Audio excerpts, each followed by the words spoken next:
Assalamualaikum warahmatullahi wabarakatuh. Saya Izul Syamil bin Ishak 2180332. Pada hari ini saya akan membentangkan tentang projek saya, iaitu Swarm Truck.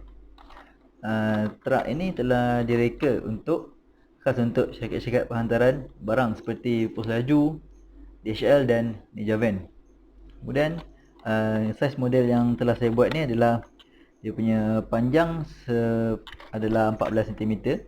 Kemudian dia punya tinggi adalah 5.5 cm dan lebar adalah 4 cm. Kemudian kalau dalam ukuran yang sebenar, lori ini berukuran sepanjang 8.96 meter, setinggi 3.52 meter, manakala mempunyai lebar sepanjang 2.56 meter. Kemudian saya akan terangkan sedikit apa perbezaan truk-truk ni dengan truk yang lain.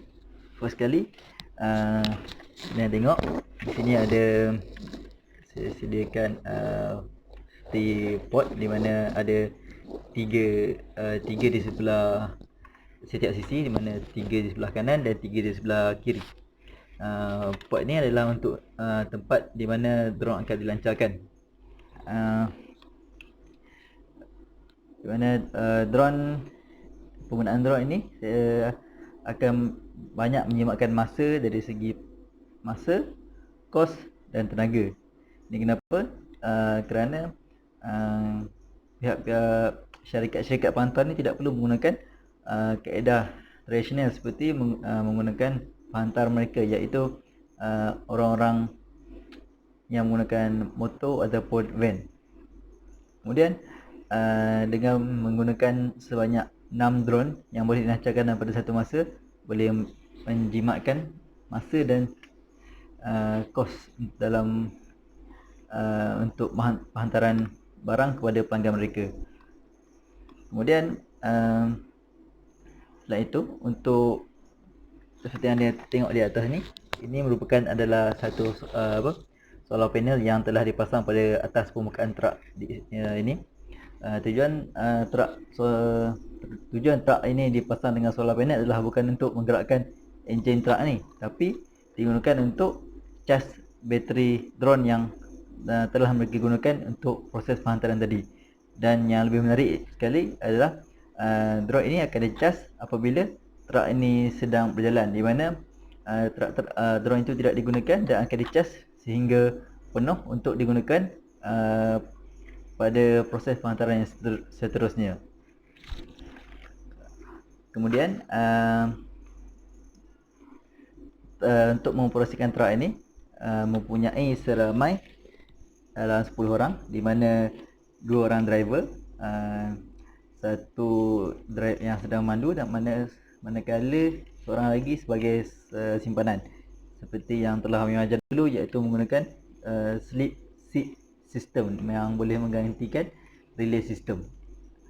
Kemudian 6 orang untuk setiap drone, di mana setiap satu drone akan dipunyai seorang operator.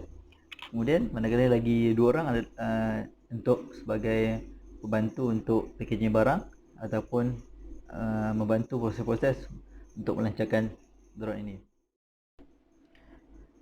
Antara kelebihan yang terdapat pada truk ini ialah truk ini telah berjaya menyelesaikan masalah yang sering dihadapi oleh syarikat-syarikat penghantaran pada masa kini dengan menggunakan drone, di mana drone mereka perlukan tenaga yang banyak untuk melakukan satu penghantaran, di mana drone perlu terbang ke jarak agak yang jauh, ataupun mungkin akan tidak dapat menghantar barangan ke kawasan terpencil ataupun kawasan pedalaman, di mana kawasan penghantaran mungkin terhad kepada pusat di mana terminal syarikat tersebut. Kemudian dengan penggunaan truk ini, di mana truk ini lebih mudah alih, di mana dia akan berhenti di kawasan-kawasan yang telah disediakan. Ini bermaksud drone tidak perlu terbang dengan jarak yang jauh untuk menghantar barang. Ini telah banyak menjimatkan penggunaan tenaga drone dan membolehkan penghantaran berlaku dengan lebih cepat. Kemudian saya akan terangkan kenapa keburukan yang akan dihadapi oleh penggunaan truk ini, di mana penghantaran barang mungkin akan terhad kepada saiz kecil sehingga sederhana kerana terdapat limit kepada payaan drone yang telah digunakan. Kemudian seterusnya adalah syarikat penghantar mungkin akan menghadapi risiko yang agak tinggi sekiranya drone yang mereka gunakan tidak beroperasi dengan baik ataupun terlibat dengan kemalangan yang akan mengakibatkan barang yang dihantar rosak ataupun tidak dalam keadaan yang baik. Ini yang mungkin akan menyebabkan syarikat penghantar perlu membayar bayaran ataupun assurans kepada penjual. Setakat ini itu sahaja daripada saya. Sekian, terima kasih.